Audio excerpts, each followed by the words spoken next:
Hello viewers, welcome again to the Deep Dive show on Eastern Reports TV. My name is Tracy Dominic. The subject of discussion today is all about celebrating Christmas amidst the economic recession. Now we all know this is not the first time Nigeria is falling into economic recession, but this year the celebration will be low-key because the coronavirus pandemic, the high rate of insecurity and the economic recession is like it has all conspired to be a killjoy. So let's talk about this. Stay glued to your screen.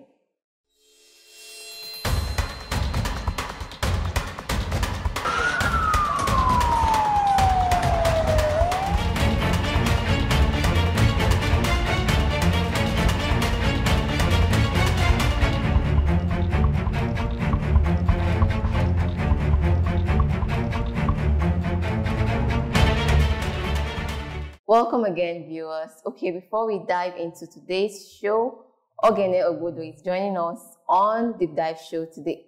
You're welcome. You're welcome so much. Thank you so much for honoring our invitation. It's a pleasure.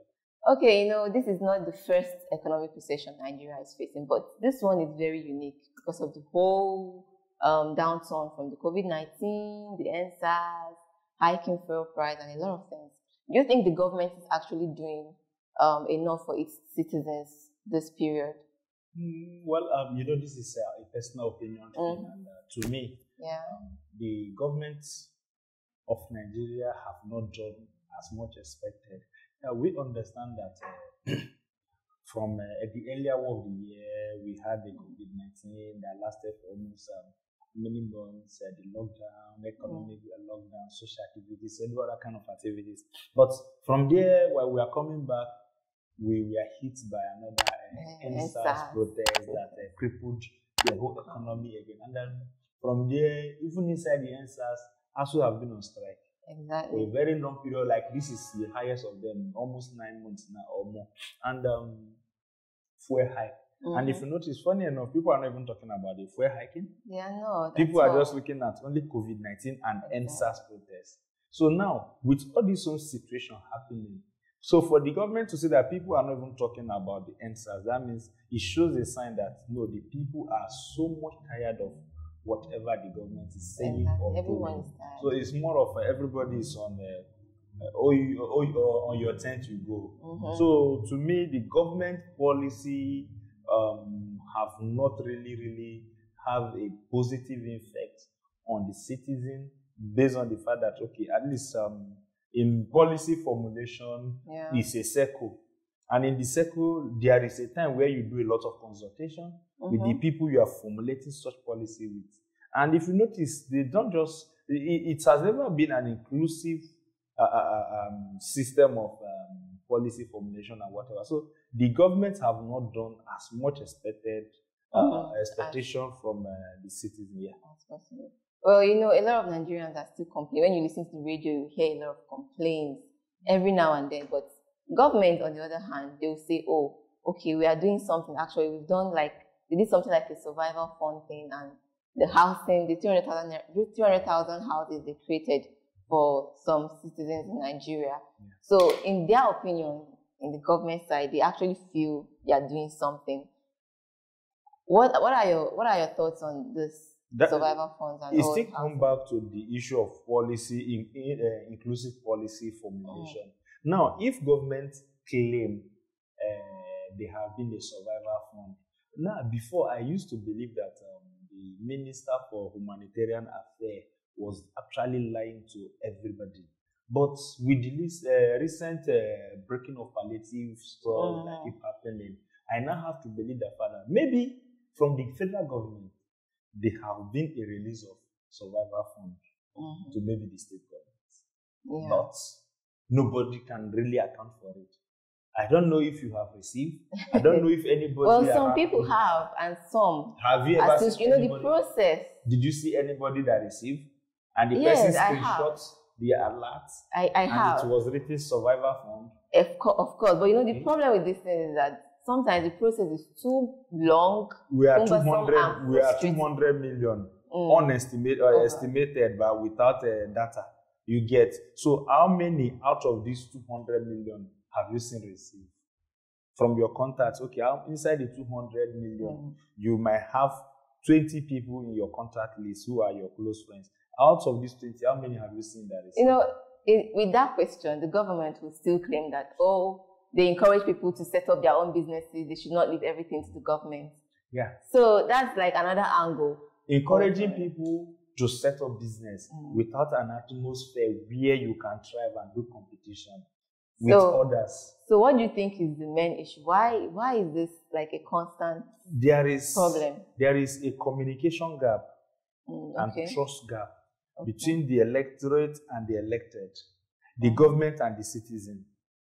Now, whenever you hear information from the government, the citizen tends to argue such information.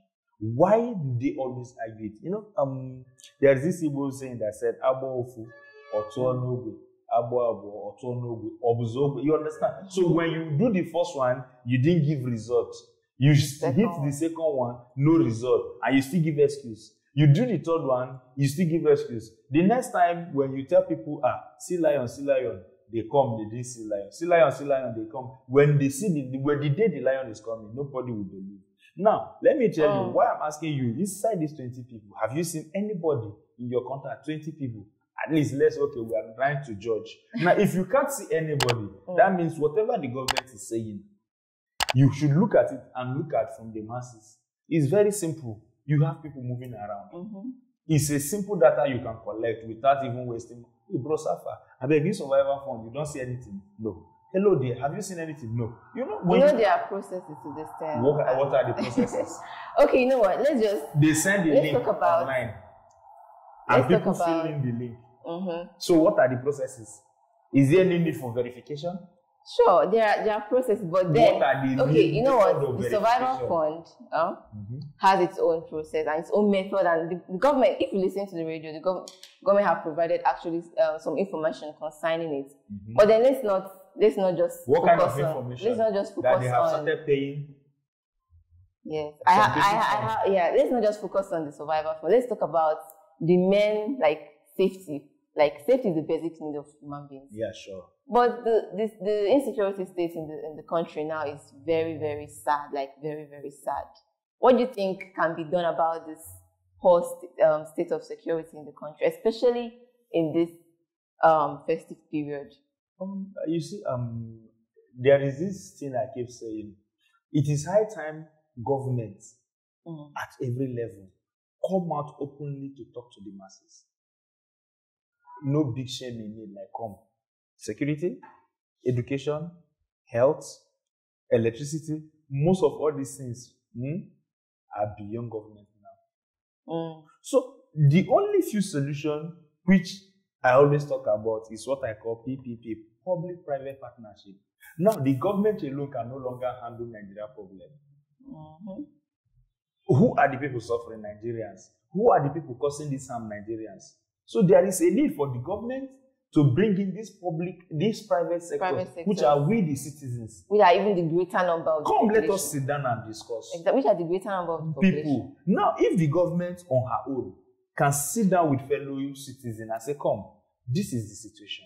The truth be told, the traditional rulers, we have the women group, we have the different youth group. Come, what do we do? You will be surprised that there are a lot of ideas that can really help fight insurgency, insurance, or any kind of insecurity. But government just believe whatever we give to them, they will collect. Exactly. And when they don't want, let's use divide and rule process. Now, the more you keep using divide and rule, one day, what if the whole people you are doing the divide and rule die off? Who do you rule? You understand? I am for government to exist. Sure. If not me, who will government govern over? You understand? So you're saying one of the solutions is to bring in private sector, more of private sector, private individuals, private sectors into the system. Collaborate. That's a very good point. That's very, very traditional good point. Institution. Exactly, because there are a lot of willing private individuals willing to make a difference, and when they make a difference, it shows. What are the causes of some of this insecurity? If somebody like you now, you know that every morning you have to come to this place and you have a project, you have a program with somebody to come to your My Color TV to discuss about national development, will you be thinking about how to go and start kidnapping somebody? So tell me that, okay, a lot of us, we have to wake up in the morning. I've been thinking about which school we'll be able to go to. Let me educate the girl child about menstrual hygiene. Then I'll be thinking about how to go and start cursing her. No, you don't do that. You know, I saw one quote. I think that this quote I read. Someone said, why is it that people who travel abroad, they don't pray, they are not so religious?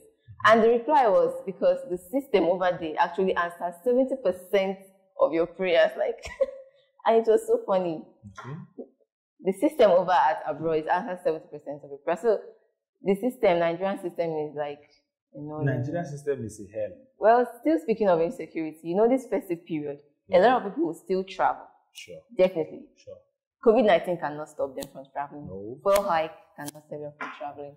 So, do you think this will actually bring us to square one because there's still COVID-19 and people are still traveling? So, do you think this would, you know, make us go back to square one in combating the COVID-19?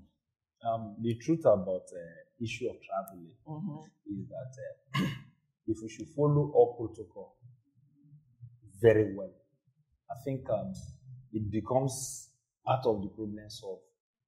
What are the protocol? Maintain social distancing should be ruled out of the protocol for now. Because you can't maintain such social distancing. Now, but wear your face mask. Sure. Regular hand wash. But these things are very hard for people to do. Like, their lives are at stake, but what? Because there is no proper... See, when you see in risk communication, when you communicate risk properly and people buy into the effect of the risk, it is no more on you. And it now brings us back to when I talk about gap in communication and communication trust. Exactly. Now, people just believe that government want to use it again to frustrate their efforts. Exactly. And you know the kind of country you live. They have this I don't care. Not only the I don't care, the average Christian believe that anything that is being happening to him or her during Xmas time is to frustrate his activities of celebrating Christmas. Exactly. So to him, whatever it will cost, they are always very agitated. You understand? So to them, it's more of like a normal happiness that, okay, it is happen every time. And the question again, how many people have you seen that it killed? You know? So those such belief would definitely want to place us back to where we are. But wearing face mask, regular hand wash is a better solution to preventing the spread of coronavirus. Yeah. Because the more your hands are dirty, when you wash your hand regularly, you have been able to wash away a lot of germs and whatever the bacteria might be. Well, at this point, I think Nigerians, their lives are in their hands in terms of this COVID-19 because a lot of people are still not following this. But hopefully they will. Anyway, lastly, you know, the dollar increase and a whole lot of things. The average Nigerian man is, most of them, what they used to do before now, what they used to buy, spend money on, they don't do it because the situation now is not stable. So how do you think an average Nigerian man can bounce back during this era? Surviving in Nigeria is a skill. When you want to apply for a job and they ask you skill you have, you can still include surviving in Nigeria. Sure. So no matter the situation we find ourselves, we must definitely bounce back. There is this, is it 40 kobo, 20 kobo after the Biafran War that the Igbo always be proud of. You understand? And immediately after the COVID-19, I remember Society for Igbo Professionals had a conference and it was about bouncing back the Civil War experience. And what they keep looking at is, what was those things we did after Civil War that really made us to bounce back? You know? So such questions should be what we do ask. There have been more, this is not the first time the whole world is facing a pandemic like this. There have been First War, there have been Second War, there have been another pandemic that came in Spain or whatever in 1900 or whatever. So the world will always bounce back. And Nigeria have what this surviving instinct in them. Of An average fighting back. Nigeria, as I said, living in Nigeria is a skill, a serious skill. That if you are applying for a job anywhere, they ask you for say living in Nigeria. And average Nigeria has this resilient, strong spirit that you can survive anywhere. You can survive. So when you survive in Nigeria, bouncing back is not a hard deal. But government should, or her own side, be very, very sincere to the people she's governing and transparent. Because if you're not accountable to the people you are leading, whatever comes from you becomes something that they will doubt. People can doubt government for anything. Especially how they are doubting the fact that these Katsina boys, they just released the boys. Okay. Just like that. How?